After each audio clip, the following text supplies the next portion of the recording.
Parkeringsvagter, der færdes i trafikken hele dagen, er særligt udsatte over for bilernes forurening. På FOAs faggruppelandsmøde i 2014 havde de inviteret arbejdsmiljøkonsulent Hans Vest Hansen fra Københavns Kommune til en snak om arbejdsmiljø.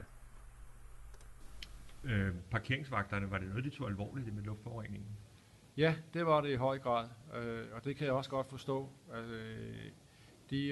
Deres arbejdsdag foregår ude blandt bilerne i de gader, som er allermest forurenet. Det er jo der, hvor bilerne er, det er der, hvor de parkerer, det er der, hvor de holder i tomgang og venter for ryg og i kø.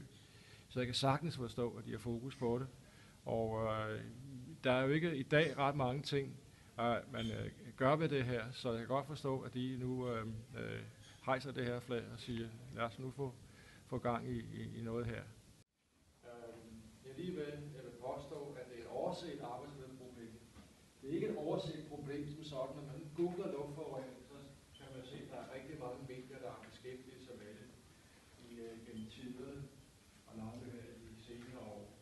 Men at koble det til arbejdsmiljø, det er der ikke ret mange, der har gjort. Jamen, jeg var inde og snakke med parkeringsvagter for hele landet, ikke kun for Københavns Kommune, og det synes jeg var interessant, sådan også at høre erfaringerne fra andre byer. De er nu meget ens, synes jeg, de erfaringer, de har, uanset hvor i landet man kommer fra, og der er meget stor interesse for den her problemstilling med luftforurening på gader og veje i byerne. Ja, der blev i hvert fald skitseret en handleplan undervejs, som består af en række gode idéer og forslag, som kan være med til at dels sætte mere fokus på det her over for politikerne, men også helt konkrete forslag til vores lokale ledelser i forvaltningerne i kommunerne rundt omkring.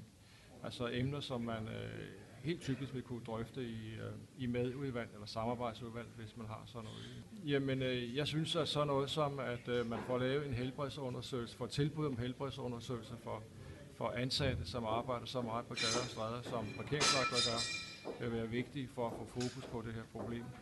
Men også en lang række af de andre, at man får fokus på at håndhæve de regler, der allerede er om tomgang. Tomgangsregler for biler, at man får mere fokus på det. Så der var blandt forslag om at kontakte politiet og for at sende taxavognmænd, for at de måske i højere grad respekterer de regler, der faktisk allerede er, og som jo netop har til formål at begrænse forurening. Jeg vil sige, at kommunerne og i øvrigt også regering og folketing tager trafikrelaterede problemer alvorligt, og det er navnlig med CO2-vinklingen, at der er fokus på. Jeg er lidt mere i tvivl om de overhovedet er opmærksomme på, at der er altså nogle ansatte i kommuner og måske endda også i staten, som har hele deres arbejdsdag i byernes gader og stræder, og som i højere grad end den øvrige del af befolkningen bliver udsat for den forurening, der er i byerne. Det synes jeg ikke, at jeg kan mærke, at der er den store fokus på. Jeg tror, det skyldes manglende viden om det i virkeligheden. Så jeg synes, at en af opgaverne bliver, at man får sat lidt gang i den diskussion, og det synes jeg, at det her møde er et meget godt initiativ som et første skridt til at få sat lidt mere fokus på det her.